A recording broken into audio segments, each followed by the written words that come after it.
இன்றைய வரலாறு வகுப்பில் நம்ம என்ன பார்க்க போகிறோம்னா, டெல்லி சுல்தான்களை பற்றி நம்ம டீட்டெயிலாக தெரிஞ்சுக்க போகிறோம். இவங்களை பற்றி டிஎன்பிஎஸ்சியில் அடிக்கடி கொஷின் வந்துகிட்டே இருக்குது. ஏன் இவங்களுக்கு ரொம்ப முக்கியத்துவம் கொடுக்குறாங்க அப்படின்னா, இடைக்கால இந்தியாவில் 320 ஆண்டுகள் டெல்லி சுல்தான்கள் ஆட்சி பண்ணியிருக்காங்க. இந்தியாவுடைய ஒட்டுமொத்த கண்ட்ரோலையும் கையில் வச்சுருந்துருக்காங்க. ஸோ அதனால தான் டிஎன்பிஎஸ்சி அடிக்கடி கொஷின் கேட்டுகிட்டே இருக்காங்க. இவங்களை பற்றி ஸ்கூல் புக்கில் எங்கே கொடுத்துருக்காங்க அப்படின்னு பார்த்தா, 7ஆம் வகுப்பு 11ஆம் வகுப்பு பழைய சமச்சீர் புத்தகத்திலையும் கொடுத்துருக்காங்க. நாங்கள் என்ன பண்ணியிருக்கோம்னா, எல்லா வகுப்பில் இருக்கிற தகவலையும் எடுத்து ஒன்றா சேர்த்து இந்த வீடியோவில் கொடுத்துருக்கோம். இந்த ஒரே வீடியோவை நீங்கள் பார்க்குறது ஒன்று தான், எல்லா வகுப்பை நீங்கள் படிக்கிறது ஒன்று தான்.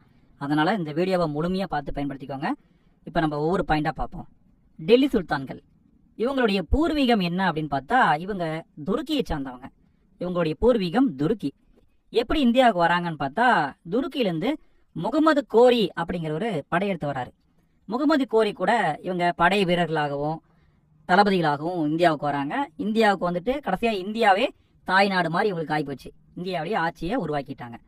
இந்த இடத்துல நம்ம 2 முக்கியமான பாயிண்டை மட்டும் உன்னிப்பாக கவனிக்கணும். இந்தியாவில் முஸ்லிம்களின் ஆட்சியை நிறுவியவர் யார் அப்படின்னு ஒரு கொஸ்டின் கேட்டால் முகமது கோரியை தான் சொல்லணும். அதுவே இந்தியாவில் துருக்கிய ஆதிக்கத்தை தொடங்கி வைத்தவர் யாருன்னா குதுப்புதீனா சொல்லணும். ஏன் இந்த வித்தியாசம் அப்படிங்கிறத பார்ப்போம். இந்தியாவில் முஸ்லிம்களின் ஆட்சியை தொடங்கி வைத்தவர் முகமது கோரி. ஏன் இவருக்கு முன்னாடி முஸ்லீம்கள் யாரும் வரலையானா வந்திருக்காங்க, படையெடுத்து வந்திருக்காங்க. ஆனால் இந்தியாவில் தங்கினது கிடையாது. வருவாங்க, கொள்ளையடிப்பாங்க, ரிட்டர்ன் போயிடுவாங்க. ஆனால் முகமது கோரி மட்டும்தான் இந்தியாவில் இடத்த பிடிச்சு இந்தியாவிலே ஒரு ஆட்சியை உருவாக்கணும் அப்படின்னு முயற்சி பண்ணியிருக்காரு. அதனால தான் முகமது கோரிய இந்தியாவில் முஸ்லீம்களின் ஆட்சியை நிறுவியவர் அப்படின்னு சொல்கிறோம்.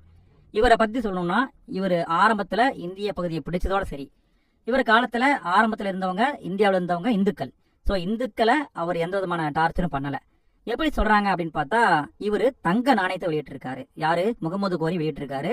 அந்த தங்க நாணயத்துல இந்து பெண் தெய்வமான லட்சுமியின் உருவப்படம் இருக்குதுங்க. ஒரு முகாலய அரசன் இந்து பெண் தெய்வத்துடைய படத்தை வெளியிட்டிருக்காரு அப்படின்னா அவர் எந்த அளவுக்கு சகிப்புத்தன்மையோடு இருந்திருக்காரு அப்படிங்கிறத புரிஞ்சுக்க முடியுது. ஸோ ஆரம்பத்தில் இப்படிதான் இருந்திருக்கு. அடுத்து முகமது கோரிக்கு என்ன ஆச்சுன்னு பார்த்தா, இவர் துருக்கிய பகுதிக்கு போயிட்டு திருப்பி ரிட்டர்ன் வரேன்னு சொல்லிட்டு தன்னுடைய படை தளபதி குதுப்புதீன் ஐபக் கிட்ட பொறுப்பை படைச்சிட்டு துருக்கிக்கு போவார். துருக்கிக்கு போனவர் அங்கேயே மேலேயும் போய் சேர்ந்துருவார். ஸோ அவர் போன விஷயத்தை கேள்விப்பட்ட உடனே குதுப்புதீன் ஐபக்கு சுயமாக இவரே ராஜா அப்படின்னு அறிவிச்சுட்டு இந்தியாவில் சுல்தான்களுடைய ஆட்சியை ஆரம்பிச்சிருவார். இவரால் உருவாக்கப்பட்டது தான் டெல்லி சுல்தான். டெல்லி சுல்தான் வம்சம் 320 ஆண்டுகள் ஆட்சி பண்ணியிருப்பாங்க. 320 ஆண்டுகள் ஒருத்தரே ஆட்சி பண்ணாங்களா, ஒரே வம்சம் தானா அப்படின்னு கேட்டால் கிடையாது. 5 வம்சம் இதுக்குள்ளேயே இருக்குது. என்னென்ன வம்சம் அப்படின்னு பார்த்தா, அடிமை வம்சம், கில்ஜி வம்சம், துக்ளக் வம்சம், சையது வம்சம், லோடி வம்சம் அப்படின்னு சொல்லிட்டு 5 வம்சம் ஆட்சி பண்ணியிருக்காங்க. இந்த 5 வம்சத்தை பற்றியும் நம்ம அப்படியே டீட்டெயிலாக கதை மாதிரி பார்த்துட்டே போவோம்.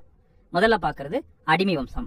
அடிமை வம்சத்தை பொறுத்த வரைக்கும் இவங்க 1206லேருந்து 1290 வரைக்கும் கிட்டத்தட்ட 84 ஆண்டுகள் தான் ஆட்சி பண்ணியிருக்காங்க.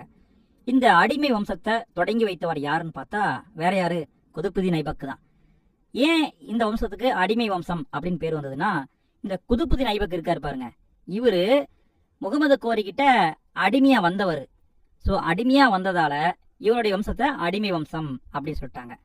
அடிமை வம்சம்னு சொல்லுவாங்க, மம்லூக் வம்சம்னு சொல்லுவாங்க. ஏன் மம்லூக் வம்சம் சொல்றாங்கன்னா, மம்லூக் அப்படின்னா அது ஒரு அரபு வார்த்தை, அதன் பொருள் அடிமை. ஸோ தமிழ்ல அடிமை வம்சம் சொல்லிக்கலாம், அதே அரபுல மம்லூக் வம்சம் சொல்லிக்கலாம். குதுப்புதீன் ஐபக்கால தொடங்கப்பட்டதுதான் அடிமை வம்சம். அடிமை வம்சத்தை பொறுத்த வரைக்கும் 84 வருஷம் ஆட்சி பண்ணியிருக்காங்க. இதுல 3 அரசர்கள் தான் முக்கியமானவங்க. யாராரு அப்படின்னு பார்த்தா, குதுப்புதீன் ஐபக், இல்துமிஸ், பால்பன். இந்த 3 பேரை பத்தியும் நம்ம டீட்டெயிலா தெரிஞ்சுக்கணும். முதல்ல குதுப்புதீன் ஐபக்கை பார்த்துருவோம். குதுப்புதீன் ஐபக்கை பத்தி சொல்லணும்னா, 1206லேருந்து 1210 வரைக்கும் ஒரு 4 வருஷம் தாங்க ஆட்சி பண்ணியிருப்பாரு. இவருடைய தலைநகரம் எதுன்னு பார்த்தா லாகூர். டெல்லி கிடையாது, தலைநகரம் லாகூர். ஏன் லாகூரை வச்சிருக்காருன்னா, ஆரம்பத்துல அப்பதான் இந்தியாவை பிடிச்சிருக்காங்க. ஸோ இந்திய அரசர்கள் திரும்பவும் சண்டை போட்டு இவங்களை காலி பண்ணிட்டா என்ன பண்றது அப்படிங்கிற ஒரு பயம்தான். பயத்துல லாகூரை தலைநகரா வச்சுக்கிட்டாரு. இவரை லக்பாக்ஸா அப்படின்னு சொல்லுவாங்க. ஏன் லக்பாக்ஸான்னு சொல்லுவாங்கன்னா, லட்சமா பணத்தை வாரி வழங்கியிருக்காரு, எல்லாத்துக்குமே கொடையை வழங்கியிருக்காரு, அதனால லக்பாக்ஸான்னு சொல்லுவாங்க. இவரை பத்தி சொல்லணும்னா, ஆரம்ப காலத்துல இவரு சண்டை போடுறதையே வழக்கமா வச்சிருந்திருக்காரு. குறிப்பா இவங்க 2 பிரிவா பிரிஞ்சு போய் சண்டை போட்டிருக்காங்க. ஒன்னு கிழக்கு பகுதி, இன்னொன்னு மேற்கு பகுதி. டெல்லியிலிருந்து மேற்க ஒருத்தர் போயிருக்காங்க, கிழக்கு ஒருத்தர் போயிருக்காங்க. அப்ப 2 பேர்னா யாருன்னு பார்த்தா, இவர்கிட்ட வேலை பார்த்த முகமது பின் பக்தியார் கில்ஜி, இவர் தான் ஐபக்குடைய படை தளபதி. இவர் என்ன பண்ணியிருக்காருன்னா அப்படியே கிழக்கு பகுதியை நோக்கி சண்டை போட்டுட்டே போயிருக்காரு. கிழக்கு கங்கை சமவெளி பார்த்தா பீகார், உத்தரப்பிரதேசம் இந்த பகுதியில சண்டை போட்டுட்டே கிழக்கு பகுதியில் போயிருக்காரு. யாரு? முகமது பின் பக்தியார் கில்ஜி. இவரை பத்தி இன்னொரு முக்கியமான பாயிண்ட் நீங்க தெரிஞ்சுக்கணும். என்னன்னு பார்த்தா நாலந்தா பல்கலைக்கழகம் இருக்கு பாருங்க, அந்த பல்கலைக்கழகத்தை இடித்தவர் யாருன்னா முகமது பின் பக்தியார் கில்ஜி. இந்த பாயிண்ட் ரொம்ப ரொம்ப முக்கியம். அடுத்து மேற்க யாரு போயிருக்காங்கன்னு பார்த்தா மேற்கு கங்கை சமவெளி, அதாவது பஞ்சாப், ஹரியானா இந்த பகுதிக்கு சண்டை போட்டுட்டு போனவர் யாருன்னா குதுப்புதீன் ஐபக். ஆரம்பத்துல 2 பேரும் கிழக்க மேக்கன்னு சொல்லிட்டு போய் இருக்கிற எல்லா பிரதேசத்தையும் பிடிச்சிக்கிட்டாங்க. அப்ப டெல்லியை ஓரளவுக்கு நிலையா உருவாக்கிட்டாங்க. டெல்லி சுல்தானுக்கு தேவையான ஒரு நிலைப்புத்தன்மையை உருவாக்கிட்டாரு. அடுத்தது குதுப்புதீன் ஐபக் காலத்துல உருவாக்கப்பட்ட கட்டடங்களை பார்ப்போம். இவருடைய காலத்திலையும் கட்டடங்கள் உருவாக்கப்பட்டிருக்கு. பொதுவா 3 கட்டடங்கள் உருவாக்கப்பட்டிருக்கும். ஒன்னு குதுப்மினார். குதுப்மினாரை கட்டி முடிச்சாரான்னு கேட்டா கிடையாது. குதுப்மினாருக்கு அடிக்கல் மட்டும் போட்டிருப்பாரு, கட்டுறதுக்குள்ள இறந்து போயிட்டாப்ல. அப்ப யார் கட்டி முடிச்சாங்கன்னா இவருடைய மருமகன் இல்துமிஸ் தான் கட்டி முடிச்சிருப்பாரு. அடுத்தது 2வது கட்டிடம் என்ன அப்படின்னு பார்ப்போம். 2வது கட்டிடம் என்னன்னு பார்த்தா இந்தியாவில் இருக்கிற மிக பழமையான மசூதி. என்ன மசூதின்னு பார்த்தா குவ்வதுல் இஸ்லாம் மசூதி. எங்க இருக்குன்னா ராஜஸ்தான்ல ஆஜ்மீர்ல இருக்கு. இந்த மிக பழமையான மசூதியை கட்டியவர் யாருன்னா குதுப்புதீன் ஐபக். 3வது என்னன்னு பார்த்தா டெல்லியில தாய்டின்கா ஜோன்பரா அப்படிங்கிற ஒரு அரண்மனை மாதிரி கட்டியிருக்காரு. 3 கட்டடங்கள் இவருடைய காலத்துல கட்டப்பட்டிருக்கு. அடுத்து இவருடைய காலத்துல இருந்த அறிஞர்கள் 2 அறிஞர்களை ஆதரிச்சிருக்காரு. ஒன்னு ஹசன் நிசாமி, இன்னொன்னு பக்ரே முதிர். இப்படி 4 வருஷம் மட்டும்தான் ஆட்சி பண்ணியிருக்காரு. பிறகு 1210 இறந்து போயிட்டாப்ல. எப்படி இறந்தாரு அப்படின்னு பார்த்தா லாகூர்ல குதிரை விளையாட்டு நடக்கும். குதிரை விளையாட்டை போலோ விளையாட்டுன்னு சொல்லுவாங்க, சவுக்கான் விளையாட்டுன்னு சொல்லுவாங்க. அந்த குதிரை விளையாட்டுல இவரும் கலந்துக்கிட்டு போய் தேவையில்லாத வம்பு தான், குதிரையிலிருந்து கீழே விழுந்து இறந்து போயிடுவாப்ல. 4 வருஷத்தோட ஐபக்குடைய ஆட்சி முடிஞ்சது. அடுத்து ஆட்சிக்கு வந்தவர் யாருன்னா ஐபக்குடைய மகன். ஆனா மகனை அரசராக அவருடைய மருமகன் இல்துமிஸ் விடல. மகனை ஓரமா தள்ளி விட்டுட்டு இல்துமிஸ் மன்னரா மாறிட்டாரு. இல்துமிஸ் யாருன்னா ஐபக்குடைய மருமகன். இல்துமிஸுடைய ஆட்சி காலம் அப்படின்னு பார்த்தா 1210 1236 வரைக்கும் கிட்டத்தட்ட 26 ஆண்டுகள் ஆட்சி பண்ணியிருக்காரு.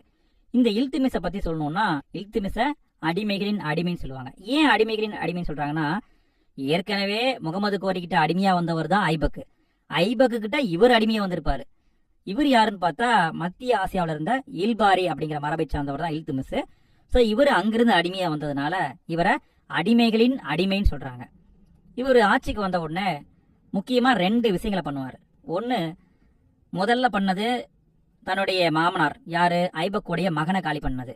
2வது விஷயம் என்னன்னு பார்த்தா முகமது கோரி யாரு ஆரம்பத்துல பிடிச்சார்ல ஒருத்தர், துர்கிக்கு போனார்ல, அவருடைய வம்சம் சொல்லிட்டு ஒருத்தன் வரான். யாருன்னா யுல்துஸ் அப்படின்னு ஒருத்தன். அவன் வந்தா இவருடைய ஆட்சிக்கு உள்ள வச்சிருவான். ஸோ அவனையும் காலி பண்றத நோக்கம் வச்சிருக்காரு. 2 பேத்தையும் காலி பண்ணியாச்சு. அவருடைய ஆட்சியை ஸ்டாண்டப் பண்ணிட்டாரு. எந்த பிரச்சனையும் இல்லை. இந்த சமயத்துல தான் எல்லை சண்டை நடக்குது. இல்துமிஸுடைய காலத்துல மங்கோலியா, இந்தியாவுடைய பார்டரை கடந்தா சைனா பிரதேசம் மங்கோலியாவை யார் ஆட்சி பண்றாங்கன்னு பார்த்தா செங்கிஸ்கான். செங்கிஸ்கான் மிகப்பெரிய அரசன். செங்கிஸ்கானை பத்தி படிச்சா அது ஒரு வரலாறு மாதிரியே இருக்குங்க. ஸோ அப்படிப்பட்ட ஒரு அரசன் இந்தியாவுடைய பார்டர்ல இருக்கான். ஸோ இவருக்கும் அவருக்கும் அடிக்கடி எல்லை பிரச்சனை வருது. பட் லைட்டா தான் வருது, அந்த அளவுக்கு பெரிய பிரச்சனை இல்லை. இந்த சமயத்துல இல்துமிஸ் சாதுரியமா செயல்படுறாரு. எப்படி சாதுரியமா செயல்படுறாரு சொல்றோம்னா எல்லை பகுதியில குவாரிசம் அப்படிங்கிற ஒரு பகுதி இருக்குங்க. அந்த பகுதியுடைய அரசன் யாருன்னு பார்த்தா சா ஜலாலுதீன் அப்படிங்கிறவர். இவரை மங்கோலிய அரசன் செங்கிஸ்கான் தோக்கடிச்சிருப்பாரு. தோக்கடிச்சு அவருடைய பிரதேசத்தை பிடிச்சிக்குவாரு. இந்த சா ஜலாலுதீன் என்ன பண்ணுவாருன்னா எங்க போறதுன்னு தெரியாம டெல்லிக்கு வந்துருவாரு. டெல்லிக்கு வந்துட்டு இல்துமிஸ் ஐயா என்னை காப்பாத்துங்க, எப்படியாவது எனக்கு அடைக்கலம் கொடுங்க அப்படின்னு சொல்லி கெஞ்சுவாரு. ஆனா இல்துமிஸ் என்ன பண்ணுவாருன்னா அடைக்கலம் கொடுக்க மாட்டாரு. நான்லாம் உனக்கெல்லாம் அடைக்கலம் கொடுக்க முடியாது, நீங்க எங்கேயாவது தப்பிச்சு ஓடி போயிருன்னு சொல்லிடுவாரு. ஏன் அடைக்கலம் கொடுக்க மாட்டாருன்னா மங்கோலிய அரசன் செங்கிஸ்கான் மிகப்பெரிய படை வீரன், மிகப்பெரிய படை வச்சிருந்தான். அப்படிப்பட்ட செங்கிஸ்கான் இவரை நான் அடிச்சு உதச்சாலா நீ சப்போர்ட் பண்றியா அப்படின்ட்டு இந்தியா மேல படையெடுத்து வந்தா என்ன பண்றது, ஒண்ணுமே பண்ண முடியாது. ஸோ அதனால சாதுரியமா என்ன பண்ணுவார்னா அதெல்லாம் முடியாதுப்பா நீ கிளம்புன்னு சொல்லி ஜலாலுதீனை அமுச்சு விட்டுருவாப்ல. சரி, எல்லையில பிரச்சனை வரக்கூடாது அப்படிங்கிறதுக்காக என்ன பண்ணுவார்னா ஒரு ஐடியா பண்ணி சகல்காணி அப்படிங்கிற முறையை உருவாக்குவாரு. சகல்காணின்னு சொல்லுவாங்க, 40 குழுன்னு சொல்லுவாங்க. 40 பேருங்க. 40 பேர்கிட்ட என்ன பண்ணுவாருன்னா எல்லையில இருக்கிற நிலத்தெல்லாம் பிரிச்சு கொடுத்துருவாரு. இந்தாப்பா உனக்கு இந்த நிலம், உனக்கு இந்த நிலம், உனக்கு இந்த நிலம், நீங்க எல்லாம் ஒரு படையை உருவாக்கிக்கோங்க, எல்லையில வந்தா நீங்க தான் பொறுப்பு, நீங்க தான் பாத்துக்கணும் அப்படின்னு சொல்லிட்டு ஃப்ரீ பண்ணி விட்டுருவாரு. ஸோ அந்த 40 பேர் என்ன பண்ணுவாங்கன்னா எல்லா நிர்வாகத்தையும் அந்த இடத்துல பாத்துக்குவாங்க. ஸோ இவங்களுக்கு என்ன பண்ணுவாருன்னா நிலத்தை பிரிச்சு கொடுக்குறாரு இல்லையா, அந்த நிலத்தை இக்தா முறைன்னு சொல்லுவாங்க. இந்த இக்தா முறை டெல்லி சுல்தான் காலத்துல பிரபலமா இருந்தது. இப்படி நிலத்தை வாங்கினாங்க இல்லையா அவங்கள இக்தாதார்னு சொல்லுவாங்க. அல்லது முக்தின்னு சொல்லுவாங்க. அடுத்தது இல்துமிஸ் காலத்திலேயும் அறிஞர்களை ஆதரிச்சிருக்காரு. யாருன்னு பார்த்தா ஹசன் நிசாமி. இந்த ஹசன் நிசாமியை பத்தி சொல்லணும்னா இவர் ஒரு புத்தகம் எழுதியிருக்காரு. என்ன புத்தகம்னா தாஜ் உல் மாசிர் அப்படிங்கிற புத்தகம். இந்த புத்தகத்துல குதுப்புதீன் ஐபக் காலத்தை பத்தி டீட்டெயிலா எழுதியிருக்காரு. ஐபக்குடைய ஆட்சி காலத்தை பத்தி டீட்டெயிலா எழுதி வச்சிருக்காரு. இந்த தாஜ் உல் மாசிரை பத்தி சொல்லணும்னா இந்த புத்தகம் தான் டெல்லி அரசுடைய இசையை பெற்ற முதல் நூல். கவர்மெண்டோட அப்ரூவல் பெற்ற அதிகாரப்பூர்வ வரலாற்று நூல் எதுன்னு பார்த்தா இந்த தாஜ் உல் மாசிர் தான். அடுத்தது இல்துமிஸ் செஞ்ச சில சீர்திருத்தங்களை பார்ப்போம். என்னென்ன சீர்திருத்தம் பண்ணியிருக்காருன்னா இவரு அரபு மொழியில நாணயத்தை வெளியிட்டு இருக்காரு. அப்ப இவருக்கு ஒரு பட்டப்பேர் வருது. என்ன பேரு? அரபு மொழியில நாணயம் வெளியிட்ட முதல் துருக்கியர் அப்படிங்கிற பேரு. அப்படி என்னதான் நாணயத்தை வெளியிட்டிருக்காரு அப்படின்னு பார்த்தா வெள்ளி நாணயத்தையும் செம்பு நாணயத்தையும் வெளியிட்டிருக்காரு. டாங்கா அப்படிங்கிறது வெள்ளி நாணயம். இது 175 மில்லிகிராம் எடை கொண்டது. இதை வேணா கேட்கலாம், நோட் பண்ணிக்கோங்க. அடுத்தது ஜிடால் அப்படிங்கிற செப்பு நாணயத்தை வெளியிட்டிருக்காரு. ஒரு ஜிடால் அப்படிங்கிறது 3.6 வெள்ளி குன்றி மணிக்கு சமம். குறிப்பா 48 ஜிடாலை சேர்த்தனாதான் ஒரு வெள்ளி டாங்காவுக்கு சமம். சரிங்களா? அப்ப வெள்ளி நாணயத்தையும் வெளியிட்டிருக்காரு, செம்பு நாணயத்தையும் வெளியிட்டிருக்காரு. 48 செம்பு நாணயம் சேர்ந்துதான் ஒரு வெள்ளி நாணயத்துக்கு சமமா இருந்திருக்கு. அடுத்தது இவர் மிகப்பெரிய அடிமை படையை வச்சிருக்காங்க. அடிமை படைய பண்டகன் அப்படின்னு சொல்லுவாங்க. இல்துமிஸ் இருந்த அடிமை படைக்கு சம்சி பண்டகன் அப்படின்னு பேருங்க. இந்த பேரை மட்டும் நோட் பண்ணிக்கோங்க, ரொம்ப முக்கியம். அடுத்தது இல்துமிஸ்க்கு பிறகு ஆட்சிக்கு வந்தவர் யாருன்னு பார்த்தா அவருடைய மகள் ரசியா. ரசியாவுடைய காலம் அப்படின்னு சொன்னா 1236 டு 1240 வரைக்கும் இருந்திருக்காப்ல, 4 வருஷம்.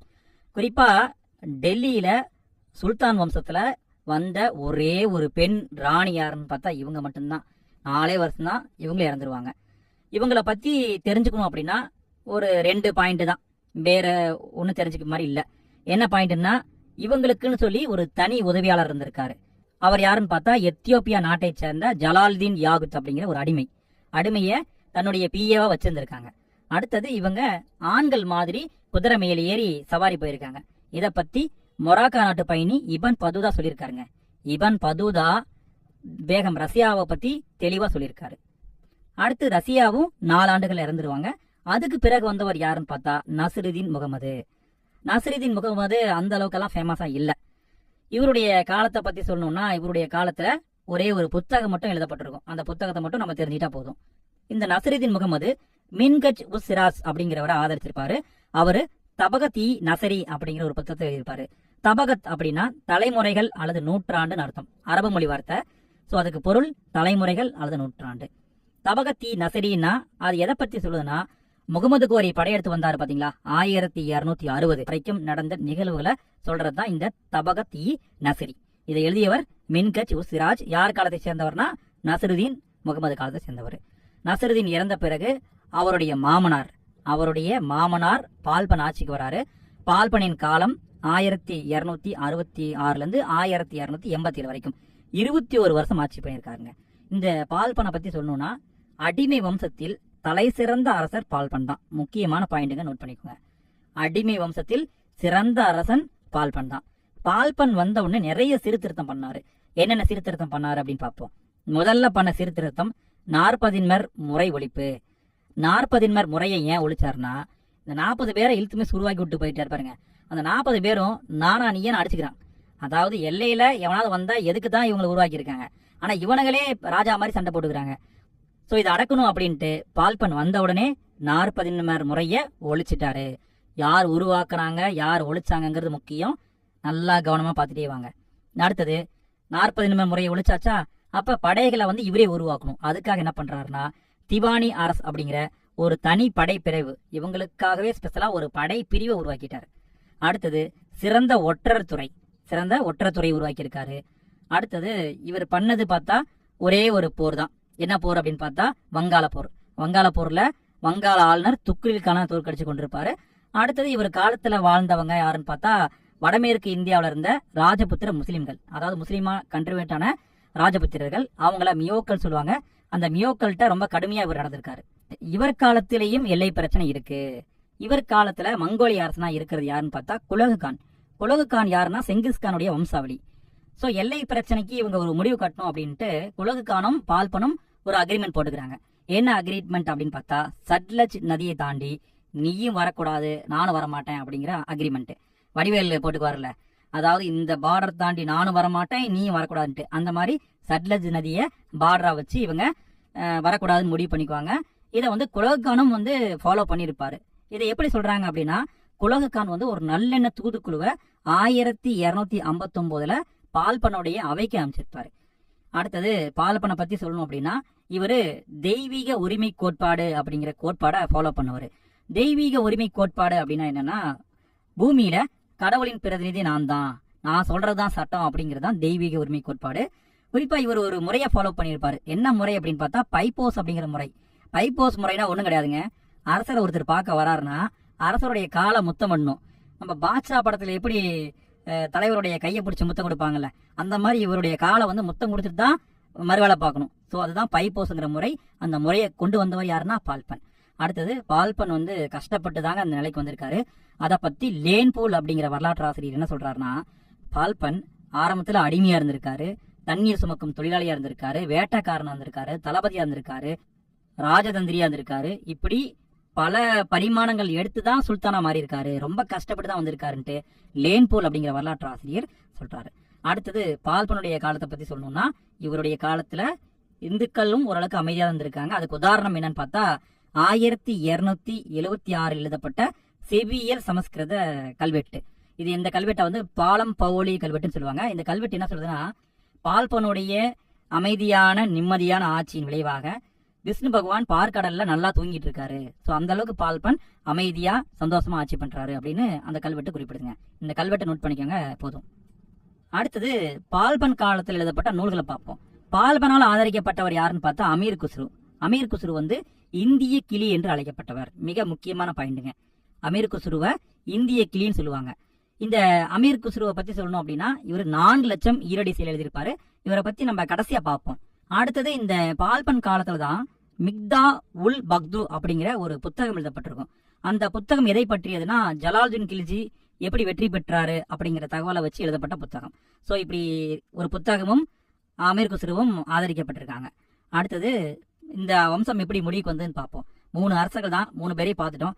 கடைசியா பால்பனுடைய மகன் யாருன்னு பார்த்தா கைகுபாத். கைகுபாத் அந்த அளவுக்கு திறமை இல்லாதவனா இருந்தான். அடுத்தது பால்பனுடைய பேரன் யாருன்னு பார்த்தா கையுமாறுன்னு சொல்றாங்க, கைமாசுன்னு சொல்றாங்க. ஸோ ரெண்டையுமே நோட் பண்ணிக்கோங்க. பால்பனுடைய பேரனும் மகனும் தகுதி அற்றவங்களா இருந்ததால அடுத்தது கடைசியா என்ன ஆகுதுன்னு பார்த்தா கில்ஜி வம்சம் உருவாகுது. கில்ஜி வம்சம் எப்போ உருவாகுதுன்னு பார்த்தா 1290 உருவாகுதுங்க. 1320 வரைக்கும் 30 வருஷம் மட்டும்தான் இருந்திருப்பாங்க. கில்ஜி வம்சத்தை உருவாக்கியவர் யாருன்னு பார்த்தா ஜலாலுதீன் கில்ஜி. ஜலாலுதீன் கில்ஜி தான் இந்த 2 பேர்த்தையும் போட்டு தள்ளிட்டு கில்ஜி வம்சத்தை உருவாக்கி இருப்பாரு. ஜலாலுதீன் கில்ஜியின் ஆட்சி காலம் எத்தனை ஆண்டுகள் பார்த்தா 6 வருஷம் தான். 1290 டு 1296 வரைக்கும் 6 வருஷம் மட்டும் இருந்திருப்பாரு. ஜலாலுதீன் கில்ஜியை பத்தி சொல்லணும் அப்படின்னா, கருணை உள்ளம் கொண்ட ஜலாலுதீன் சொல்லுவாங்க. ஏன்னா ஏதாவது தப்பு பண்ணிட்டா உடனே மன்னிச்சு விட்டுருவாராம். ஸோ அந்த அளவுக்கு கருணை உள்ளம் கொண்டவராக இருந்திருக்காரு. இதனாலதான் அவரும் கடைசியா இறக்குற மாதிரி ஆயிப்போச்சு.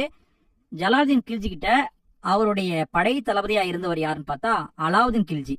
அலாவுதீன் கில்ஜி என்ன பண்ணுவாரு அப்படின்னு பார்த்தா தேவகிரிக்கு படையெடுத்து போவாரு. அலாவுதீன் கில்ஜி தேவகிரிக்கு படையெடுத்து போவாரு. படையெடுத்து போயிட்டு அங்க ஏகப்பட்ட பொண்ணும் பொருளும் கொள்ளையடிச்சிட்டு வந்துட்டு அந்த பொருளை டெல்லி சுல்தானியத்துல இருந்த முக்கியமான தலைகளுக்கெல்லாம் பிரிச்சு கொடுத்துட்டு மாமனாரான ஜலாலுதீன் கில்ஜியை போட்டு தள்ளிட்டு அவர் சுல்தானா மாறிடுவாரு. ஜலாலுதீன் கில்ஜியை பத்தி சொல்லணும்னா ரொம்ப ரொம்ப பாயிண்ட் கம்மி தாங்க. அடுத்தது ஜலாலுதீனை போட்டு தள்ளிட்டு அலாவுதீன் கில்ஜி ஆட்சிக்கு வந்துட்டாரு. அலாவுதீன் கில்ஜியோட ஆட்சி காலம் அப்படின்னு பார்த்தா 1296 இருந்து 1316 வரைக்கும். இவரை பத்தி நம்ம கொஞ்சம் டீட்டெயிலா பார்ப்போம். இவர் ஆரம்பத்துல மிகப்பெரிய போர்கள் எல்லாம் பண்ணியிருக்காரு. போர்னு சொன்னா இவர் 2 விதமா போரை வந்து நடத்தியிருக்காரு. ஒன்னு வட இந்தியா, இன்னொன்னு தென்னிந்தியா. இந்த டெல்லி சுல்தானத்திலேயே தென்னிந்தியா மீது படையெடுத்து வந்த முதல் சுல்தான், தென்னிந்தியா வரைக்கும் படையெடுத்து வந்த முதல் சுல்தான் யாருன்னு பார்த்தா அலாவுதீன் கில்ஜி தான். யாருமே தென்னிந்தியாவுக்கு வந்ததே கிடையாது. இவர் தான் முதல் முறையா வந்திருப்பாரு. தென்னிந்தியா படையெடுப்பை எப்ப பண்ணாருன்னா 1310 பண்ணாருங்க. குறிப்பா இவருடைய படைய 2ஆ பிரிச்சாரு. தென்னிந்திய பகுதிக்கு ஒருத்தர் வந்து தலைமை, வட இந்திய பகுதிக்கு 2 பேர் தலைமை. வட இந்திய பகுதிக்கு யார் தலைமைன்னு பார்த்தா உலுக்கான் நசரத் கான் அப்படிங்கிற 2 பேர். தென்னிந்திய பகுதிக்கு தலைமை யாருன்னு பார்த்தா மாலிக் கபூர். ஆக மொத்தம் ஏரியாவை பிரிச்சு விட்டு போய் எல்லா ஏரியாவும் பிடிச்சிட்டு வாங்கன்னு சொல்லிட்டாரு. எல்லா ஏரியாவும் பிடிச்சிட்டாங்க. இவர் பண்ணின போர்லயே முக்கியமான போர் எதுன்னு பார்த்தா சித்தூர் சூறையாடல். எப்ப நடந்துச்சுன்னா 1303 நடந்துச்சு. அதுல என்ன நடந்தது அப்படின்னா, ராஜபுத்திர பெண்கள் இவங்க கிட்ட மாட்டக்கூடாது அப்படிங்கிறதுக்காக ஜவுகர் அப்படிங்கிற முறைப்படி தீய மூட்டி அதுக்குள்ள குதிச்சு உயிர் துறந்துருவாங்க. ராணி பத்மாவதின்னு நம்ம கேள்விப்பட்டிருப்போம் இல்லையா, அவங்க இந்த சித்தூர் போர்ல தான் இறந்திருப்பாங்க. அடுத்தது இவர் காலத்துல செய்யப்பட்ட சீர்திருத்தங்களை பார்ப்போம். அலாவுதீன் கில்ஜி காலத்துல நிறைய சீர்திருத்தம் பண்ணியிருக்காருங்க. ஆரம்பத்துல பதவிக்கு வந்த உடனே கலகத்தை அடக்கணும் அப்படின்னு சொல்லிட்டு 4 சட்டத்தை போட்டிருக்காரு. அந்த 4 சட்டம் வழியா கடுமையா எல்லாத்தையுமே அடக்கியிருக்காரு. அதே மாதிரி வேளாண் நிலங்களை முதல் முறையா அளவு பண்ணதே இவர் தான். அதாவது எவ்வளவு ஏக்கர் வச்சிருக்காங்க, ஆக்சுவலா உண்மையில நிலம் எவ்வளவுதான் இருக்குன்னு சொல்லிட்டு நிலத்தை முதல் முறையா அளந்த சுல்தான் யாருன்னு பார்த்தா அலாவுதீன் கில்ஜி தான். அதே மாதிரி நிரந்தர வரியை விதித்த சுல்தானும் அலாவுதீன் கில்ஜி தான். அதுக்கு முன்னாடி நிரந்தர வரி இல்லை, ஆனா இவர் தான் நிரந்தர வரியை கொண்டு வந்தவர். அதே மாதிரி கட்டாய உணவு தானிய கொள்முதல் முறையை அறிமுகப்படுத்தியவர் இவர் தான். அதாவது பணமா கொடுக்க கூடாது, கட்டாயமா நீங்க தானியமா தான் கொடுக்கணும் அப்படிங்கிறத கொண்டு வந்தவரே அலாவுதீன் கில்ஜி தான். அதே மாதிரி அங்காடியை கட்டுப்படுத்த 2 அதிகாரிகளை நியமிக்கிறாரு. யாருன்னு பார்த்தா திவானி ரியாசத், சகானாயி மண்டி அப்படிங்கிற 2 அதிகாரிகள். அந்த 2 அதிகாரிகிட்டையும் போய் ஒவ்வொரு கடை வச்சிருக்கிறவங்களும் பதிவு பண்ணிக்கணும். அப்படி பதிவு பண்ணிட்டு தான் கடையவே நடத்தணும். ஸோ அந்த மாதிரி ரூல்ஸ் எல்லாம் போட்டு வச்சிருக்காரு. பெரிய அளவிலான நிரந்தர படையை உருவாக்கிய முதல் சுல்தான் யாருன்னு பார்த்தா அலாவுதீன் கில்ஜி தான். மதுவை தடை பண்ணியிருக்காரு, போதைப் பொருளை தடை பண்ணியிருக்காரு, சூதாட்டத்தை தடை பண்ணியிருக்காரு. அதே மாதிரி குதிரையில சூடு போடும் முறை, தாக் முறை அப்படிங்கிற முறையை கொண்டு வந்திருக்காரு. தாக் முறை அப்படின்னா குதிரைக்கு சூடு போட்டுருவாங்க. குதிரை மேல ஒரு சிம்பிள் இருக்கும், அந்த குதிரையை கொண்டாதான் அந்த சிம்பிள் போகும், அந்த அளவுக்கு பண்ணி வச்சிருப்பாங்க. ஸோ இதனால அந்த குதிரை அரசாங்கத்துக்கு சொந்தமா இல்ல அது எங்கேயாவது திருடிட்டு வந்த குதிரையா அப்படிங்கிறத கண்டுபிடிக்க முடியும். ஸோ அந்த தாக் முறையை முதல்ல கொண்டு வந்தவர் யாருன்னு பார்த்தா அலாவுதீன் கில்ஜி. படைகள்ல ஊழல் நடக்கக்கூடாது அப்படிங்கிறதுக்காக படையில இருக்கிற வீரர்களுக்கு ஒரு பெயர் பட்டியல் அட்டனன்ஸ் போட்டு வச்சிருப்போம் பாத்தீங்களா, அந்த மாதிரி அட்டனன்ஸ் போட்டு வச்சிருந்திருக்காரு. அதே மாதிரி அஞ்சல் முறையையும் ஏற்படுத்தியிருக்காரு. அஞ்சல் முறையை உருவாக்கிய சுல்தான் யாருன்னு பார்த்தா அலாவுதீன் கில்ஜி. அடுத்தது இவர் காலத்துல கட்டப்பட்ட கட்டடங்களை பார்ப்போம். இவர் காலத்துல முக்கியமா 4 கட்டடங்கள் கட்டப்பட்டிருக்குங்க. ஒன்னு பாமத் கானா மசூதி, அலைதர் வாசா, சீரிக்கோட்டை, டெல்லியில் இருக்கிற 1000 தூண்கள் அரண்மனை. அடுத்தது இவர் எப்படி இறக்குறாருன்னா 1316 நோய்வாய்ப்பட்டு இறக்குறாரு. இறுதி அரசரா கில்ஜி வம்சத்துல வந்தவர் யாருன்னு பார்த்தா குஸ்ரு. குஸ்ருவுக்கு பிறகு இந்த வம்சம் முடிஞ்சிருச்சு. குறிப்பா அலாவுதீன் கில்ஜியை பத்தி சொல்லணும்னா அவர் சொன்ன ஒரே ஒரு கூற்றை மட்டும் பார்த்துருவோம். மதத்தின் பரிந்துரைகள் பற்றி எனக்கு கவலை இல்லை. அதாவது மதம் என்ன சொல்லுதோ அதை பத்தி நான் கேட்க மாட்டேன், எல்லாரையும் சமமா தான் நடத்துவேன் அப்படிங்கிற மாதிரி நடத்தியிருக்காரு அலாவுதீன் கில்ஜி. அடுத்தது துக்ளக் வம்சம் ஆட்சிக்கு வருது. துக்ளக் வம்சத்துடைய காலம் என்னன்னு பார்த்தா 1320 to 1414 வரைக்கும், கிட்டத்தட்ட 84 ஆண்டுகள் ஆட்சி பண்ணியிருக்காங்க. துக்ளக் வம்சத்தை தொடங்கி வைத்தவர் யாருன்னு பார்த்தா கியாசுதீன் துக்ளக். இவருடைய காலம் அப்படின்னு பார்த்தா 1320 to 1324, 4 ஆண்டுகள் தான் இருந்திருக்காங்க. குறிப்பா அந்த கியாசுதீன் துக்ளக்கை பத்தி சொல்லணும்னா இவரும் 4 வருஷம் இருந்துட்டு இறந்து போயிடுவாப்ல. இவர் எப்படி இறந்து போவாப்லன்னா அலாவுதீன் கில்ஜி எப்படி அவங்க மாமனாரை போட்டு தள்ளினாரோ அதே மாதிரி கியாசுதீன் துக்ளக்க அவருடைய மகன் ஜூனா கான் போட்டு தள்ளிடுவாரு. எப்படி போட்டு தள்ளுவாருன்னா ஜூனா கான் தேவகிரிக்கு படையெடுத்து போவார். தேவகிரி பகுதியில வாரங்கல் அப்படின்னு ஒரு பகுதி இருக்கு. வாரங்கல் பகுதியை பிரதாபருத்திரன் அப்படிங்கிற ஒரு ஆட்சி பண்ணிட்டு இருப்பாரு. அவரை போய் இந்த ஜூனா கான் தோற்கடிச்சு அங்க இருக்கிற பொண்ணும் பொருளையும் கொண்டு வருவாரு. கொண்டு வந்துட்டு அலாவுதீன் கில்ஜி எப்படி அவங்க மாமனாரை போட்டு தள்ளினாரோ அதே மாதிரி இவரும் அவருடைய அப்பாவை போட்டு தள்ளிட்டு ஜூனா கானும் ஆட்சிக்கு வந்துருவாரு. ஜூனா கான் யாருன்னு தான் பார்த்தா அவர் தான் முகமது பின் துக்ளக், வேற யாரும் கிடையாது. இவருடைய காலம் 1325 to 1351 வரைக்கும் இருந்திருக்காரு. குறிப்பா இவர் நிறைய சீர்திருத்தம் பண்ணணும்னு ட்ரை பண்ணியிருக்காரு. ஆனா இவர் பண்ணது எல்லாமே ஃபெயிலியர்ல முடிஞ்சிருக்கு. என்னென்ன பண்ணியிருக்காருன்னா ஒவ்வொன்றா பார்ப்போம். முதல்ல பண்ணது தலைநகர் மாற்றம். தலைநகரை இந்தியாவுடைய சென்ட்ரல் பிளேஸான தேவகிரிக்கு மாற்ற ட்ரை பண்ணியிருக்காரு. பாருங்க, இந்தியாவுடைய சென்ட்ரல் பிளேஸை கொண்டு போய் வச்சுட்டா நம்ம இந்தியாவை ஒட்டு மொத்தமா ஆட்சி பண்ணிக்கலாம் அப்படின்னு சொல்லிட்டு அவர் முடிவு பண்ணியிருக்காரு. தேவகிரியை சூஸ் பண்ணியிருக்காரு. தேவகிரிக்கு இவர் தௌலதாபாத் அப்படின்னு ஒரு புது பேரையும் வைக்கிறாரு. புது பேர் வச்சதோட நிக்காம எல்லாரையும் தேவகிரி நோக்கி போங்க அப்படின்னு சொல்லி துரத்தி விட்டுருக்காரு. டெல்லியில ஒருத்தரை விடலையாம். அதாவது ஊனமுற்றவரா இருந்தாலும் சரி, விலங்கா இருந்தாலும் சரி, எல்லாத்தையுமே அடிச்சு காலி பண்ணி எல்லாத்தையும் துரத்தி இருக்காரு தௌலதாபாத்துக்கு. அடுத்தது இந்த இடத்துல ஒரு முக்கியமான கருத்தை இபன் பதுதா சொல்றாரு பாருங்க. டெல்லி கைவிடப்பட்டதாக குறைந்த அளவு மக்களோடு இருந்தது அப்படின்னு சொல்லி இபன் பதுதா சொல்றாரு. இபன் பதுதா யாருன்னா மொராக்கா நாட்டு பயணி. அடுத்தது இந்த பிளானும் ஃபெயிலியர் ஆயிடுச்சு. திரும்பவும் டெல்லிக்கே வந்துட்டாரு. ஸோ இந்த ஒரு ஸ்டெப்பும் ஃபெயிலியர். 2வது ஸ்டெப் என்னன்னு பார்த்தா நிலவரி மாற்றம். நிலவரிய பணமா கொடுக்கணும் அப்படின்னு ஆர்டர் போட்டிருப்பாரு.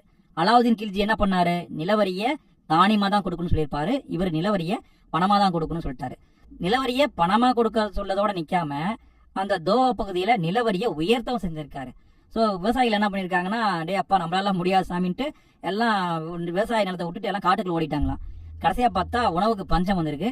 அப்புறம் திரும்பவும் அவங்கள கூப்பிட்டு பேச்சுவார்த்தை நடத்தி அவங்களுக்கு ஏகப்பட்ட சலுகை பண்ணியிருக்காரு. என்ன பண்ணியிருக்காருன்னா தக்காவி அப்படிங்கிற கடனை கொடுத்திருக்காரு. வேளாண்மைக்கு அப்படின்னு சொல்லிட்டு திவானி அமர்ஹோகி அப்படிங்கிற ஒரு தனி டிபார்ட்மெண்ட் உருவாக்கி கொடுத்திருக்காரு. எல்லாமே ஒரு காலம் கடந்த செயல் தான். நல்லா இருக்கிறத நாசம் பண்ணி திரும்ப அதை நல்லாக்க முயற்சி பண்ணியிருக்காரு. அடுத்து 3வது சீர்திருத்தம் என்னன்னு பார்த்தா நாணய சீர்திருத்தம். அப்ப இவருடைய காலத்துல சீனாவிலையும் ஈரான்லயும் செப்பு நாணயம் அப்படிங்கிறது இருந்திருக்கு. செப்பு நாணயம்ங்கிறது ஒரு அடையாள பணம். அதாவது நம்ம ஒரு அடையாள அட்டை வச்சிருப்போம் பாருங்க, அந்த அடையாள அட்டை மாதிரி அதுக்கு வந்து இவ்வளவு வேலை இருக்கு அப்படின்னு அர்த்தம். ஸோ அந்த மாதிரி செப்பு நாணயத்தையும் அறிமுகப்படுத்தியிருக்காரு. அந்த பிளானும் வந்து ஃபெயிலியர் ஆயிடுச்சு. அடுத்தது மிகப்பெரிய படையை உருவாக்க ட்ரை பண்றாரு. 3,70,000 வீரர்களை வந்து படையில சேர்க்கிறாரு. நம்ம என்ன பண்ண போறோம்னா ஒட்டுமொத்த ஆசியாவையும் பிடிக்க போறோம்ட்டு. ஆனா அந்த பிளானும் கடைசியில ஃபெயிலியர். இப்படி இவர் ஆரம்பிச்ச எல்லாமே ஃபெயிலியர். அடுத்து இவருடைய காலத்திலையும் எல்லை பிரச்சனை இருக்கும். இவருடைய காலத்துல மங்கோலிய அரசனா இருக்கிறவர் யாருன்னு பார்த்தா தமசீர். தமசீரோட நட்பு பாராட்டுவார். அதாவது ஃப்ரெண்டா வச்சுக்குவாரு. அவருக்கு ஏகப்பட்ட பரிசுகளை கொடுக்கறது, பொண்ணும் பொருள் கொடுக்கறது அப்படின்னு சொல்லிட்டு தமசீருக்கு எல்லாத்தையும் வாரி வழங்கியிருக்காரு. ஸோ இப்படி ஒட்டுமொத்த அந்த சுல்தானியத்தையும் வந்து காலி பண்ணது யாருன்னு பார்த்தா முகமது பின் துக்ளக். அடுத்தது இவருடைய காலத்துல தான் ஆட்சி வந்து உடையும். எப்படி உடையும் அப்படின்னு பார்த்தா அவுத்து, முல்தான், சிந்து எல்லாமே வந்து நாங்கெல்லாம் வந்து சுதந்திர அரசுப்பா, இனி டெல்லி சுல்தான் கட்டுப்பாட்டில் இல்லை அப்படின்னு பிரிஞ்சு போயிடுவாங்க. நம்ம மதுரையும் வந்து 1335 தான் மதுரை தனி சுல்தானியமா மாறி இருக்கும். இதுக்கு என்ன மீனிங் அப்படின்னா, அலாவுதீன் கில்ஜி மதுரை மேல படையெடுத்து வந்தார் தெரியுங்களா? அதாவது மாலிக் குபூர் அனுப்புனார்ல, அவர் மதுரையில வந்து படையெடுத்து மதுரையில சுல்தான் ஆட்சியை உருவாக்கிட்டு போயிடுவாரு. முகலாய ஆட்சி மதுரையிலும் இருக்கும். அந்த முகலாய ஆட்சி டெல்லி சுல்தானுக்கு கட்டுப்பட்டு தான் இருந்தது. ஆனா 1335 தான் அந்த முகலாய ஆட்சி அந்த கட்டுப்பாட்டை உடைச்சுக்கிட்டு தமிழ்நாட்டில் இருக்கிற முகலாயர்கள் தனியாக வந்து ஆட்சியை பண்ண ஆரம்பிச்சாங்க. அதே மாதிரி 1346 வங்காளமும் சுதந்திர அரசா மாறிடுச்சு. இப்படி டெல்லி சுல்தானையுமே கொஞ்சம் கொஞ்சமா உடஞ்சு போக ஆரம்பிச்சிருச்சு. அடுத்து முகமது பின் துக்ளக் காலத்தில் எழுதப்பட்ட ஒரே ஒரு நூலை மட்டும் பார்த்துருவோம். என்ன புத்தகம் அப்படின்னு பார்த்தா தாரிக்-இ-பெரோசாகி அப்படிங்கிற புத்தகம். இந்த புத்தகத்தை எழுதுனது யாருன்னு பார்த்தா ஜியா உத் பரணி. இந்த புத்தகத்துல என்னதான் சொல்லியிருக்காங்க அப்படின்னு பார்த்தோம்னா, பால்பன் முதல் பெரோசா துக்ளக் வரை நடைபெற்ற நிகழ்ச்சிகளை சொல்லியிருக்காங்க. தாரிக் அப்படின்னா அரபு மொழியில வரலாறு அப்படின்னு அர்த்தம். முகமது துக்ளக் இறந்த பிறகு பெரோசா துக்ளக் அப்படிங்கிற ஒரு ஆட்சிக்கு வராரு. அவருடைய காலம் 1351 to 1388 வரைக்கும் கிட்டத்தட்ட 37 ஆண்டுகள் ஆட்சி பண்ணியிருக்காரு. இவருடைய காலத்துல ஓரளவுக்கு சீர்திருத்தங்கள் நல்லாவே இருக்கும். என்னன்னு பார்ப்போம். இவர் என்ன பண்ணியிருக்காருன்னா, ஏழை முஸ்லிம்களுக்கு அறக்கட்டளை உருவாக்கியிருக்காரு. கொடூரமான தண்டனைகளை ஒழிச்சிருக்காரு. வேலை வாய்ப்புக்கு அப்படின்னு சொல்லிட்டு தனியா ஒரு டிபார்ட்மெண்ட் உருவாக்கியிருக்காரு. வேலை வாய்ப்பு துறையை உருவாக்கின முதல் சுல்தானே வந்து பெரோசா துக்ளக் தான். நாம எப்படி எம்ப்ளாய்மெண்ட் ஆபீஸ் டிபார்ட்மெண்ட் வச்சிருக்கோமோ, எம்ப்ளாய்மெண்ட் போய் பதிவு பண்ற பாருங்க, அந்த மாதிரி இவர் காலத்துல வேலை இல்லாதவங்க எம்ப்ளாய்மெண்ட்ல வந்து பதிவு பண்ணிக்கலாம். அப்படி உருவாக்கி வச்சிருக்காரு. அடுத்தது திருமணம் பண்றதுக்காக ஒரு அமைப்பு உருவாக்கி இருக்காரு. அதாவது நம்ம இன்னைக்கு எப்படி மேட்ரிமோனில பதிவு பண்றோமோ அந்த மாதிரி திவானி கிராத் அப்படிங்கிற ஒரு அமைப்பு உருவாக்கி இருக்காரு. அதே மாதிரி மருத்துவமனை, இலவச மருத்துவமனை உருவாக்கி இருக்காரு. அதன் பெயர் வந்து தார் உல்பா. அடுத்தது இவருடைய ஆட்சி காலத்துல 4 வரியை மட்டும்தான் போட்டிருக்காரு. அந்த 4 வரியும் இஸ்லாமிய சட்டத்தால அங்கீகரிக்கப்பட்ட வரிகள். என்ன வரி அப்படின்னு பார்த்தா, கரோஸ் அப்படின்னா விளையிற விளைச்சல்ல 10ல் 1 பங்கை கொடுத்துடணும், கவர்மெண்ட் கிட்ட கொடுத்துடணும். கம்ஸ் அப்படின்னா கொள்ளையடிச்சிட்டு வரதுல கவர்மெண்ட் கிட்ட 5ல் 1 பங்கை கொடுத்துடணும். ஜெசியா அப்படின்னா இந்துக்களா இருக்காங்கன்னா அவங்க தலைவரியை கட்டணும். ஜகாத் அப்படிங்கிறது இஸ்லாமிய சடங்கு வரி. இஸ்லாமிகளா இருந்தா சடங்கு பண்றதுக்காக ஜமாத் அப்படிங்கிற வரியை கட்டணும். இந்த 4 வரிகளை மட்டும்தான் அவரு வசூல் பண்ணியிருக்காரு.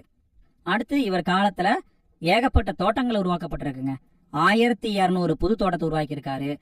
அது மட்டும் இல்லாம அலாவுதீன் கில்ஜி காலகட்டத்தை சேர்ந்த 30 தோட்டங்களை வந்து ரெனியூல் பண்ணியிருக்காரு. அது மட்டும் இல்லாம பொதுப்பணித்துறைக்கு ரொம்ப முக்கியத்துவம் கொடுத்திருக்காருங்க. சட்லஜ் ஹன்சி கால்வாய் திட்டம், யமுனை கால்வாய் எல்லாத்தையுமே வெட்டியவர் யாருன்னு பார்த்தா பெரோசா துக்ளக் தான். 50 அணையை கட்டியிருக்காரு, 150 கிணற வெட்டியிருக்காரு, 100 பாலத்தை கட்டியிருக்காரு. இவ்வளவு பண்ணியிருக்காருங்க. அலுவலர்களை பரம்பரையா அப்பாயின்மெண்ட் பண்ணக்கூடிய முறையை கொண்டு வந்த சுல்தான் யாருன்னு பார்த்தா இவரு தான். இவருக்கு முன்னாடி பரம்பரையா யாருமே இல்லை. ஆனா இவரு தான் பரம்பரையா அதிகாரிகள் வரட்டும் அப்படின்னு சொல்லிட்டு அந்த முறையை உருவாக்கியிருக்காரு. அடிமைகளுக்கு அப்படின்னு சொல்லிட்டு தனியே ஒரு துறையை உருவாக்கியிருக்காரு. இவருடைய காலத்துல உயர் அதிகாரியா இருந்தவர் யாருன்னு பார்த்தா கான்-இ-ஜகான் அப்படிங்கிறவரு. கான்-இ-ஜகான் அப்படிங்கிறவரு ஒரு இந்து. எங்க வாழ்ந்தவர் அப்படின்னு பார்த்தா தெலுங்கானாவில வாரங்கல் பகுதியில் வாழ்ந்தவர். இவருடைய இயற்பெயர் கண்ணு. அடுத்தது பெரோசா துக்ளக்கை பொறுத்த வரைக்கும் 4 நகரங்களை உருவாக்கியிருக்காரு. பெரோசாபாத், பெரோஸ்பூர், ஜான்பூர், ஹிசார், இந்த 4 நகரங்களை உருவாக்கியிருக்காரு. இவர் பண்ண ஒரே ஒரு போர் அப்படின்னு பார்த்தா ஒடிசா போர் தான். ஒடிசா மேல மட்டும்தான் போர் தொடுத்திருப்பாரு. அதே மாதிரி தன்னுடைய அரச இஸ்லாமிய அரச அறிவிச்சிருக்காரு. ஜெசியா வரியை விதிச்சிருக்காரு. இந்த ஜெசியா வரின்னு சொல்லும் பொழுது எக்ஸ்ட்ரா நம்ம 2 பாயிண்ட் மட்டும் தெரிஞ்சுக்குவோம். இந்தியாவில் முதல் முறையா ஜெசியா வரியை அறிமுகப்படுத்தியவர் யாருன்னு பார்த்தா குதுப்புதீன் ஐபக். முக்கியமான பாயிண்ட்டுங்க. இந்தியாவில் ஜெசியா வரியை அறிமுகப்படுத்தியவர் குதுப்புதீன் ஐபக். பிறகு அக்பர் காலத்தில் அது நீக்கப்பட்டிருக்கும். அதுக்கு பிறகு அவுரங்கசீப் காலத்தில் மீண்டும் கொண்டு வரப்பட்டிருக்கும். அடுத்தது பெரோசா துக்ளக் காலத்தில் எழுதப்பட்ட நூல்களை பார்ப்போம். இவருடைய காலத்தில் இவரே சுயசரிதியா ஒரு புத்தகத்தை எழுதி வச்சிருக்காரு. என்ன புத்தகம்னு பார்த்தா பகதூத் இ பெரோசாகி அப்படிங்கிற ஒரு புத்தகம். அதே மாதிரி இவருடைய காலத்துல இயற்பியல் சம்பந்தமான ஒரு புத்தகம் எழுதப்பட்டிருக்கு. என்ன புத்தகம் பார்த்தா குதுப் பெரோசாகி அப்படிங்கிற ஒரு புத்தகம். அடுத்தது பெரோசா துக்ளக் இறந்த பிறகு கடைசி துக்ளக் அரசனா வந்தவர் யாருன்னு பார்த்தா நஸ்ருதீன் முகமது. இவருடைய காலத்துல தான் தைமூர் படையெடுப்பு நடந்திருக்கும். தைமூர் படையெடுப்பு எப்ப நடந்துச்சுன்னா 1398 டிசம்பர் மாசம் நடந்திருக்குங்க. தைமூருக்கு இன்னொரு பேர் இருக்கு. என்னன்னு பார்த்தா தாமர்லைன் அப்படிங்கிற பேரு. தைமூர் நம்ம ஆப்கானிஸ்தான் பகுதியை சார்ந்தவர். இவர் என்ன பண்ணுவாருன்னா இந்தியா மேல படையெடுத்து வருவாரு. டெல்லியவே மொத்தம் நாசம் பண்ணிட்டு போயிடுவாரு. அதுக்கு பிறகு வந்த வம்சம் தான் சையது அரசம்சம். சையது அரசம்சத்துடைய காலம் என்னன்னு பார்த்தா 1414 டு 1451 வரைக்கும் இருந்திருப்பாங்க. எப்படி சையது வம்சம் உருவாகுதுன்னா தைமூர் வந்தாரு பாத்தீங்களா. தைமூர் இந்தியாவை கொள்ளையடிச்சிட்டு இந்தியாவை நீ பாத்துக்கன்னு சொல்லிட்டு ஒரு ஆளை விட்டுட்டு போவாரு. அப்படி விட்டுட்டு போகப்பட்டவர் தான் சிசிர் கான். சிசிர் கான் அடுத்து இவரே என்ன பண்ணுவாரு, இவரே ராஜா மாதிரி ஆயிடுவாரு. இந்த சையது வம்சத்தை பொறுத்த வரைக்கும் நம்ம முக்கியமா ஒரே ஒரு மன்னனை மட்டும் நம்ம தெரிஞ்சுட்டா போதும். யாருன்னு பார்த்தா முபாரக் ஷா. முபாரக் ஷாவை பத்தி ஏன் தெரிஞ்சுக்கணும் அப்படின்னு பார்த்தா இவருடைய காலத்துல டெல்லி நீதிமன்றத்துல இந்து நீதிபதிகள் நியமிக்கப்பட்டிருக்காங்க. ஸோ இந்துக்களுக்கு முக்கியத்துவம் கொடுத்திருக்காரு. யமுனை ஆற்றங்கரையில முபாரக் பாத் அப்படிங்கிற ஒரு நகரத்தை உருவாக்கியிருக்காரு. கடைசி சையது வம்ச அரசன் யாருன்னு பார்த்தா ஆலம் ஷா. இந்த பாயிண்ட் மட்டும் முக்கியமா பார்த்துக்கோங்க. ஏன்னு கேட்டா டெல்லி சுல்தானி வம்சத்திலேயே எனக்கு ஆட்சியும் வேண்டாம் ஒன்னும் வேண்டாம் ஆளை விடுங்கடா சாமி நான் நிம்மதியா இருந்தா போதும்னு சொல்லிட்டு ஆட்சியை விட்டுட்டு காட்டுக்குள்ள போய் அமைதியா வாழ்ந்த ஒரே சுல்தான் யாருன்னு பார்த்தா ஆலம் ஷா தான். அடுத்தது இவரோட இந்த வம்சம் முடிஞ்சு போச்சு. அடுத்தது கடைசியா வந்த மரபு என்னன்னு பார்த்தா லோடி மரபு. லோடி மரபின் காலம் 1451 டு 1526. லோடி மரபை தொடங்கி வச்சவர் யாருன்னு பார்த்தா பஹல்லால் லோடி. இந்த மரபுல நம்ம ஒரே ஒரு அரசரை மட்டும் முக்கியமா கவனிச்சா போதும். யாருன்னு பார்த்தா சிக்கந்தர் லோடி. சிக்கந்தர் லோடி தான் லோடி மரபின் சிறந்த மன்னர். சிக்கந்தர் லோடியை பத்தி சொல்லணும்னா சினாய் அப்படிங்கிற இசையை ரொம்ப விரும்பி இருக்காரு. இவருடைய காலத்துல ஒரு இசை தொகுப்பு உருவாக்கப்பட்டிருக்கு. அதன் பெயர் லஜ்கட் இ சிக்கந்தர் சாகி அப்படிங்கிற ஒரு இசை தொகுப்பு. இசை பற்றிய நூலுங்க அதை உருவாக்கி இருக்காங்க. ஆக்ரா அப்படிங்கிற நகர் இப்ப இருக்கு இல்லைங்களா, இந்த ஆக்ரா நகரை உருவாக்கியவர் யாருன்னு பார்த்தா சிக்கந்தர் லோடி தான். ஆக்ராவை தலைநகரா மாத்தினதும் அதை உருவாக்குனதும் சிக்கந்தர் லோடி தான். கடைசி லோடி அரசன் யாருன்னு பார்த்தா இப்ராஹிம் லோடி. இப்ராஹிம் லோடிக்கும் பாபருக்கும் முதல் பானிபட் போர் 1526 நடக்கும். அப்ப இப்ராஹிம் லோடி இறந்துருவாரு. அடுத்து முகாலய வம்சம் ஆட்சிக்கு வந்துடும். அடுத்தது நம்ம டெல்லி சுல்தான் காலத்துல சமூகத்துல என்னென்ன இருந்தது அப்படிங்கறத பார்ப்போம். முதல்ல பாக்குறது டெல்லி சுல்தானுடைய நிர்வாகத்தை பார்ப்போம். நிர்வாகத்தை பொறுத்த வரைக்கும் இவங்க பேரரசு, இக்தா, சிக்கு, பர்கானா, கிராமம் அப்படின்னு சொல்லி ஒரு ஆர்டரா பிரிச்சிருக்காங்க. உயர்ந்தபட்சமா இருக்கிறது பேரரசு, அதுக்கு கம்மியா இருக்கிறது இக்தா, அப்ப சிக்கு, பர்கானா, கிராமம். இந்த இக்தாவுடைய ஆளுநர் யாருன்னு பார்த்தா இக்தாதார் சொல்லுவாங்க. சிக்குடைய ஆளுநர் யாருன்னு பார்த்தா சிக்தார் சொல்லுவாங்க. பர்கானாவின் ஆளுநர் யாருன்னு பார்த்தா முன்சிப் அல்லது அமில் சொல்லுவாங்க. அடுத்தது டெல்லி சுல்தான் காலத்துல அமைச்சர்கள் அப்படின்னு பார்த்தா 6 பேர் இருந்திருக்காங்க. அந்த 6 பேர் முக்கியம். வசீர் அப்படின்னு சொல்லக்கூடிய ஒரு பிரதம அமைச்சர் நிதி அமைச்சரா இருந்திருக்காரு. திவானி ரசாலத் அப்படிங்கிறவரு வெளியுறவு அமைச்சரா இருந்திருக்காரு. சுதர் சாதர் அப்படிங்கிறவரு இஸ்லாமிய சட்ட அமைச்சரா இருந்திருக்காரு. திவானி இன்சா அப்படிங்கிறவரு அஞ்சல் துறையுடைய அமைச்சரா இருந்திருக்காரு. திவானி அரசு அப்படிங்கிறவரு பாதுகாப்பு அல்லது படைத்துறையுடைய அமைச்சரா இருந்திருக்காரு. காசி உல் கசாத் அப்படிங்கிறவரு நீதித்துறையுடைய அமைச்சரா இருந்திருக்காரு. அமைச்சர்களை ஜஸ்ட் தெரிஞ்சுக்கோங்க, கொஞ்சம் முக்கியம். அடுத்தது டெல்லி சுல்தான் காலத்துல உருவாக்கப்பட்ட கட்டடக்கலையை பார்ப்போம். கட்டடக்கலையை பொறுத்த வரைக்கும் ஒரு புது விதமான கட்டடக்கலை உருவாகுது. அந்த கட்டடக்கலைக்கு இந்திய சாரசானிக் கலை அப்படின்னு பேருங்க. இவங்களுடைய காலத்துலதான் குதுப் மினார் உருவாக்கப்பட்டிருக்கு. குதுப் மினாருக்கு அடிக்கல் நாட்டியவர் யாருன்னு முன்னாடியே பார்த்தோம். யாரு? குதுப்புதீன் ஐபக். கட்டி முடித்தவர் இல்துமிஸ். கட்டும் பொழுது குதுப் மினாருடைய உயரம் என்னன்னு பார்த்தா 72.5 மீட்டர், அதாவது 72.5 மீட்டர். அதற்கு பிறகு பெரோசா துக்ளக் என்ன பண்ணிருக்காருன்னா இதை ரிப்பேர் பார்த்திருக்காரு. ரிப்பேர் பார்த்த பிறகு இதனுடைய உயரம் அதிகமாயிருக்கு. எவ்வளவு அதிகமாயிருக்குன்னு பார்த்தா 74 மீட்டரா மாறி இருக்கு. அடுத்தது இந்த குதுப் மினார்ல எத்தனை படிக்கட்டு இருக்குன்னா 379 படிக்கட்டு இருக்குதுங்க. அடுத்தது வளைவு. வளைவு அப்படின்னா இந்த அப்படியே ஒரு மாதிரி வளைஞ்ச மாதிரி ஆர்கிடெக்சர் உருவாக்குவாங்க இல்லையா, அது சுல்தான் காலத்துல தான் உருவாக்கப்பட்டிருக்கு. முதல் மெய்ஞான வளைவு எங்க அமைக்கப்பட்டதுன்னா பால்பனின் கல்லறையில் தான் அமைக்கப்பட்டிருக்கு. அடுத்து கவிகை. கவிகைனா அது ஒரு மாட மாதிரி இருக்குங்க. முதல் உண்மையான கவிகை எங்க கட்டப்பட்டிருக்கு அப்படின்னு பார்த்தா குவத்துல் இஸ்லாம் மசூதியுடைய நுழைவாயில கட்டப்பட்டிருக்கு. யார் கட்டியிருக்காங்கன்னா அலாவுதீன் கில்ஜி தான் முதல் கவிகையை கட்டியிருக்காரு. அடுத்து இசைன்னு சொல்லும் பொழுது டெல்லி சுல்தான் காலத்துல தான் ரபாப், சாரங்கி போன்ற இசைக்கருவிகள் அறிமுகம் செய்யப்பட்டிருக்கு. குறிப்பா அமீர் குஸ்ரு நம்ம ஒருத்தரை பார்த்தோம்ல, இந்திய கிளீன் பார்த்தோம்ல, அந்த அமீர் குஸ்ரு இந்திய இசை தான் உலகத்தில் இருக்கிற அனைத்து இசையை விட மேம்பட்டது அப்படின்னு சொல்லியிருக்காரு. இந்த அமீர் குஸ்ரு தான் தன்னை ஒரு இந்தியன் என்று அழைப்பதில் பெருமிதமா இருக்கு அப்படின்னு சொன்னவரு. இவர் ஒரு புத்தகம் எழுதியிருக்காரு. என்ன புத்தகம்னா 9 வானங்கள், நூ சிபர் அப்படின்னு சொல்லுவாங்க. அந்த 9 வானங்கள் அப்படிங்கிற புத்தகத்தை எழுதியவரும் அமீர் குஸ்ரு தான். இந்த டெல்லி சுல்தான் காலத்துல தான் ஒரு சமஸ்கிருத இசை நூல் உருவாக்கப்பட்டிருக்கு. அதன் பெயர் வந்து ராக் தர்பன். இது யார் காலத்துல உருவாக்கப்பட்டிருக்குன்னா பெருசா தாக்குலா காலத்துல உருவாக்கப்பட்டிருக்கு. இசை கலைஞர் யாருன்னு பார்த்தா நுஸ்ரத் காட்டன். ஜலாலுதீன் கில்ஜியுடைய அவையில இசைஞர் நுஸ்ரத் காட்டன் இருந்திருக்காரு. அடுத்தது இலக்கியத்தை தான் நம்ம பார்த்தோம். அல்பிரினி அப்படிங்கிறவரு முகமது கஜ்னியோட வந்தவர். அவரு தாரக் அல் ஹிந்த் அப்படிங்கிற ஒரு புத்தகத்தை எழுதியிருக்காங்க. அடுத்தது அமீர் குஸ்ருவை பத்தி ஒரு பாயிண்ட் கொடுத்திருக்காங்க பாருங்க. 4 லட்சம் ஈரடி செயல்கள் எழுதியவர் அமீர் குஸ்ரு. அடுத்தது டெல்லி சுல்தான் காலத்துல தான் ஸ்ரீ வரா அப்படிங்கிற ஒரு கதா கவுடுகா அப்படிங்கிற ஒரு கதையை எழுதியிருக்காரு. அதுல யூசுப் ஜுலைகாவுடைய கதையை சேர்த்து எழுதியிருக்காரு. அதே மாதிரி பட்டவதார அப்படிங்கிற ஒரு ஜைன விலாஸ் அப்படிங்கிற புத்தகத்தை எழுதுறாரு. இந்த புத்தகம் தான் காஷ்மீர் அரசர்களுடைய வரலாற்றை பற்றி சொல்லக்கூடிய ஒரு நூலா இருக்கு. இந்த ஜைன விலாஸ் புத்தகத்துக்கு அடிப்படையா எது இருந்திருக்குன்னு பார்த்தா பிரிதோசி எழுதிய சானாமா அப்படிங்கிற புத்தகம் தான் அடிப்படையா இருந்திருக்கு. அடுத்தது மதங்கள். குறிப்பா கர்நாடக பகுதியில பசவன்னர் அப்படிங்கிறவங்க உருவாகியிருக்காங்க. இவங்க லிங்காயத்துகள் அப்படின்னு கூட சொல்லுவாங்க. அதே மாதிரி மகாராஷ்டிராவில் நாமதேவர் உருவாகியிருக்காரு. நாமதேவர் கிருஷ்ண வழிபாட்டை பத்தி சொல்லியிருக்காரு. குறிப்பா இங்க ஒரு கூற்று கொடுத்திருக்காங்க பாருங்க. பராணி அப்படிங்கிறவர் என்ன சொல்றாருன்னா, டெல்லி சுல்தான்கள் பல கடவுள் வழிபடுறவங்களையும் கூப்பிட்டு வச்சு அவங்கள வந்து பஞ்சனையில உட்கார வச்சு சகல மரியாதையும் பண்றாங்க. இது எனக்கு இரிட்டேட்டிங்கா இருக்கு அப்படின்னு சொல்லிட்டு யார் சொல்லியிருக்காங்க பாருங்க, பராணி அப்படிங்கிறவரு சொல்லியிருக்காரு. அடுத்தது வணிகத்தை பத்தி இர்பான் ஹபீப் அப்படிங்கிறவர் என்ன சொல்றாருன்னா, டெல்லி சுல்தான் காலத்துல தரைவழி வணிகமும் கடல்வழி வணிகமும் நடைபெற்றிருக்கு, சிறப்பா இருந்திருக்கு அப்படின்னு சொல்லியிருக்காரு. அடுத்தது டெல்லி சுல்தான் காலத்துல தொழில்துறையும் ரொம்ப டெவலப்பா இருந்திருக்கு.